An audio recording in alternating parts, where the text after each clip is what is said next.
All right. So yeah, day 5, 365 days of horsemanship. Yeah, another good day. I'm definitely starting to feel like after 5 days, yeah, like, you know, that feeling when you're getting into something, it's like, oh, okay, I got to keep this up, and like the pressure of the challenge that I've set for myself. But I think for me, like, it's a good personal growth challenge. Like, I kind of realized after I started that, you know, like, I could have just done like 30 days of horsemanship, and that would still probably be like pretty good to be consistent like every single day for a month. But you know what, we're gonna go with it, we're gonna learn from it, we're gonna push ourselves. Yeah, and I think it's gonna be good. I think I just gotta take it one day at a time, you know. Like, it's not 365 days in a row, it's just tomorrow. I just have to come tomorrow and connect with them. Yeah, so that's good. Yeah, I came up today. I was really cold actually, and an hour late, as you can probably tell from the darkness, an hour later than I was a couple of days ago. For the next sort of like 5 weeks, I have a really nice schedule, and then I go back to my shift work, and that's going to be really challenging. Trying to keep this consistency when I'm not going to be able to be as consistent with the times that I'm here. So we're gonna, you know, see how we cope with that challenge. Yeah, but you know, for today, I came up, I was kind of like an hour late, and I was a little cold. Definitely feeling better than I was feeling yesterday, and like quite motivated. And as I came in, I was kind of thinking like, what do I really want from today, and thinking about my needs. And that was a really good frame to put things through, because I think in the past I've gotten stuck with like what I think I should be doing, versus what I actually would like to do today. And not like what I would like to do, you know, in a year, like literally what I would like to do today. Like, if I could do anything, what would I like to do? And today I was like, no, do you know what? Actually, like, I had a really amazing Liberty session 2 days ago, and I really would like to do that again. So let's do that. Let's go and see Mia and take the halter, and, you know, see if she wants to come with. I went and fed Lawrence first because he was like down at the bottom, and I kind of knew that like I didn't have as much time as I had yesterday, so I kind of like had it in my head that I would feed him and then do her, and then go back and just say like hey to him before I went home. To kind of depending on how she was really. And yeah, I came into the field, and obviously after yesterday where we kind of had the like 10% improvement on the usual ignoring that we have, I wasn't really expecting much. And if we'd have had a second day where she was like then that would have been okay. I wouldn't have been disappointed. But I was actually pleasantly surprised. One of the other little ponies came over to see me, and I was kind of like saying hey to him, and then she came over like straight away, just like chill. Yeah, we put the halter on straight away, which was awesome, and I was like, oh wow, this is really nice energy. And I noticed one of her plaits needed doing, so I took her up to the yard and put some hay for her, which is what I had done 2 days ago. And as I was walking up to do it, because I was kind of thinking the way, I was like, oh, I should do that afterwards, and I thought, actually no, maybe I should do it before, because probably she's a little hungry. She's like kind of more on the like fatty side. She's a very, very good doer, I should say. So yeah, so she often is like on some sort of restriction, and for her, particularly with her food obsessions, as like a comfort eater, this can be like really frustrating for her. So yeah, so I brought her up, and I was thinking, yeah, I'll do that, because then I know she's got something in her belly, and I think she'll be happier that way. And then so I took her up, and I was doing her plait, and I was just thinking about it while I was doing it, and I thought, you know what, actually this is a really good pattern for us. This is a really good setup. Like, if we're gonna do like dominance play, then actually this is a really good start. Like, to come up, and she can kind of be like a bit self-obsessed, and she was like checking in with me quite a lot, and it was kind of nice, because it was like I was kind of thinking about my day and just letting the thoughts kind of roll away while I was doing this plait, and thinking about how like good of a pattern this was, and she's like checking in with me every now and again, but it's like really low pressure. Like she's happy because she's got her food, I'm happy because I'm actually doing something important, which is, you know, maintaining her mane for her, and we can just kind of be a little bit like separate but also together. So that was a nice start. I think I'm going to try and keep that for when I'm playing with like dominant stuff. And I also think it's a really good pattern for her because it sort of gives her a little bit of extra motivation to come and hang out. David Lichman says, and there's a lot of different schools of thought from a lot of different masters of like dominance horsemanship. And David Lichman actually says that, you know, pay your horse. Like, you're asking them to do something for you. It's like work, pay your horse. And I think it's a spectrum. I don't necessarily disagree with that. I've never done it with Mia because it was a bad pattern for her to be fed. I'm sure that David, with all of his years of experience, could probably help her get through a food obsession, but for me, I knew it was going to be a bad path. I may have tried it with Lawrence if he'd have been younger, but he, you know, if he'd have been like, you know, 3 or 4, he probably would have been a good candidate for that because he's not that food motivated, and he's also quite mild mannered, so that might have worked well for him.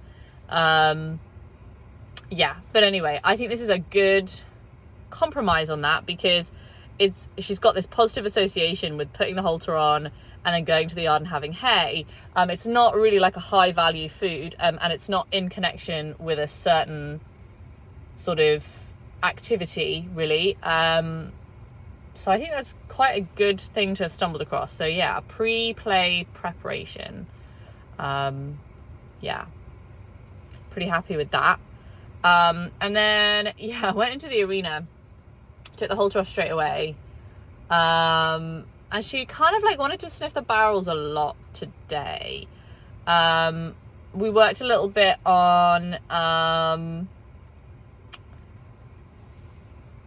me being sort of higher energy around her. I had some music on, so I was kind of dancing to the music, and like immediately my energy goes up. It's like ears are back, and it's the same thing I have with her, you know, all the time when it's like, you know, if I'm playing with her at Liberty, the connection wasn't like super strong. She wasn't like really running after me. She wasn't really interested in trotting that much with me today. But on reflection, I think, you know, I didn't really set her up as well. Like I just literally took the halter off and then that was it. We didn't do any work online at all, and I kind of did that partially, I guess, because I felt like I had this time pressure on myself, in that I just didn't want to do all that really slow work because I had been so cold and because it was a little bit later. I just kind of like wanted to cut to the good bit, and which I didn't get what I had the other day, but I learned a lot, so that was good. Yeah, and I think that basically, I think that what I'm discovering about her is that she doesn't really want to do anything that anybody tells her to do. And so I think what's so important with her is to allow her to make decisions. And I realized like halfway through that I was asking too much. Like I wanted her to walk with me, and then I was like dictating where we walked. Not in like a really aggressive way, but just putting that little bit of pressure on her so we couldn't go, you know, the way that she wanted to go, really for no reason. Like I had no purpose or goal in that other than to make her go the way I wanted to go, but I didn't care really where I went. So, and then, you know, finally when I went the way she wanted me to go, her expression changed and she felt better about it. And I think that that was an interesting learning moment for me, is that it's like, let's go for a walk. And then like, that's enough. Let's go for a walk. You decide, you know? So it's like, there's the compromise rather than like, let's go for a walk where I want to walk. And I think that, yeah, just like little questions that she can say yes to. And it's like, it's not almost even about the question, which is what I didn't realize. People have been telling me this for years, like, you know, ask them easy questions. But you can ask the same question in so many different ways. Like, oh, can you walk with me? Well, yeah, can you walk with me like on a tiny circle in an outline? You know, can you walk with me, you know, through this gap? Can you walk with me over there? Can you walk with me? you know? And if you just say, can you walk with me? Even less than that, can you walk? You don't even have to be with me. You can be behind me, whatever. Let's just walk. We'll just both walk. And that's enough to do that together, rather than me walking and you not walking, you know? So that was a big kind of learning moment, is to just like scale it back, ask smaller questions, get the questions that you can say yes to. Yeah, so that was a good moment. So it's quite a short session. Yeah, I also realized today, I think, with the kind of playing, dancing, high energy thing, I think it's really important as well with Mia that she feels that she can express her emotions. That she can be mad, she can be angry, she can not want to do it, she can whatever, and that's okay. That's okay. You can feel that way. That is not a problem. There's going to be no consequence for you expressing your feelings. That's okay. You know, obviously, so far as it being safe, right? But then obviously if she's ended up in a position where she feels that she needs to express her feelings in an unsafe way, then I need to look at what I did to make her feel so unsafe that her reaction was so huge. Because I feel like we're coming to a place now where we're talking more quietly. The conversation is becoming quieter between us. Whereas before it was like, I was doing my best to be as quiet as I could, but I was still kind of like dictating to her, and she was kind of going, yeah, fine. But she wasn't like, we weren't like in communication. It was like obedience. Whereas now it's like, you want to come? And she's like, oh, I'm annoyed that you asked me that. I'm like, I know you're annoyed, but you know, you want to come? And she's like, yeah. And just like that, taking that bit of pressure off, just like, I don't really mind if you don't come. I'll stand over here, I'll take a breath, I'll take a moment, I'll make a new plan. It's not a problem. I don't need you to do anything. That's okay. You can choose. And just having that new mindset has been, yeah, really powerful. I think it's really important. I think for all horses, honestly. For me, I can see it's especially important for her in these certain ways, but actually I think for all horses it's really important that they feel that they can express their emotions, and that their emotions are seen and heard and sort of listened to and taken into account. Yeah, just acknowledged. So that was really cool. So it was kind of a short session. And I had that old familiar thought creeping into my head, that was, oh, you haven't really done enough today. You haven't done much today. And that thought is a really like insidious thought that is one of the main trip ups for me in terms of my like mental and emotional hurdles and obstacles to my horsemanship goals. For me, it's like I have a few days where I feel like I didn't do enough. I'm not satisfied. I should have done more. And then I like lose motivation altogether because I've been so self-critical, and I feel like everything's just like not that great, and I'm just like not any good at it anyway, and why should I keep doing it, you know? And you know, catastrophizing. And today I had that thought, and this is kind of the reason why I'm really doing this project, the 365 Days of Horsemanship, is because the next thought I had was, yeah, but it doesn't matter, because it's just about being consistent. You can come back tomorrow. Doesn't matter if you only did 10 minutes a day, 15 minutes a day. I think it was probably like 15 to 20 minutes today. So it's like, I mean, it's not, you know, it wasn't 5 minutes. Yeah, so that, you know, that's okay. You come back tomorrow. And I was consistent, and I learned things, and she learned things, and she had some licks and chews and stress release. And, you know, we had a nice connected session in the arena, and we set up some more good things and had another positive experience together. And that's really powerful. You know, if we had that every day for 365 days, imagine where we're going to be, you know? So that's the goal.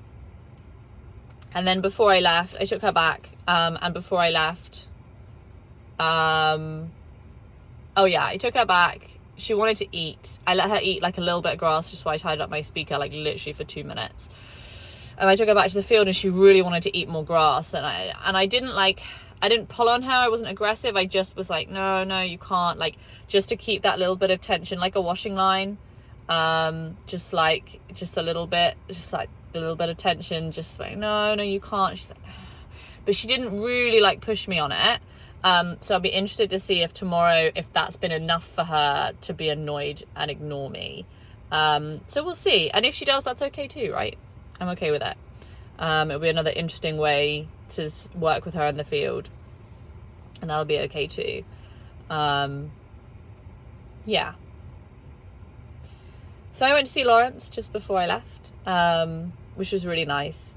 He was right at the back of the field. I think he was surprised that I came to see him, because I would say definitely before I've been guilty of not, especially if I've gone to feed him and then he's like right at the back and I'm tired, I'm cold.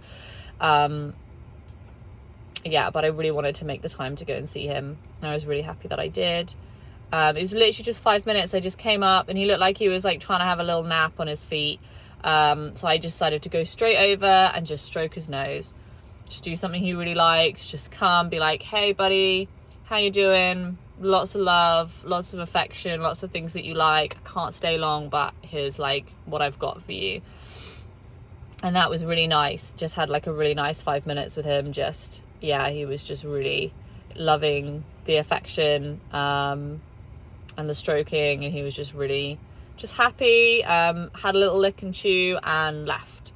And that was tough. Again, like I felt guilty. Like I looked back and he was like, oh, you going? And I always hate that. Like I always, even though everyone says like you should leave it on a good note, you know, when the horse, like you should leave the horse rather than the other way around. And I just hate that. I just always want the horse to feel like they're done. I just never want to abandon them. But I think that maybe that's like my personal trauma. I don't know. I don't know that he really feels abandoned. You know, he lives here all the time without me. So yeah. So again, it's like that consistency. I came, I had a good time, I had a good moment, I left on a good moment. We're set up for tomorrow. You know, if nothing else, today's a set up day for tomorrow, you know, with him, where I'll be able to be here an hour earlier. And I feel like I have a little bit more space and time, to really give the horses. So yeah, long one today. My goodness, day 5.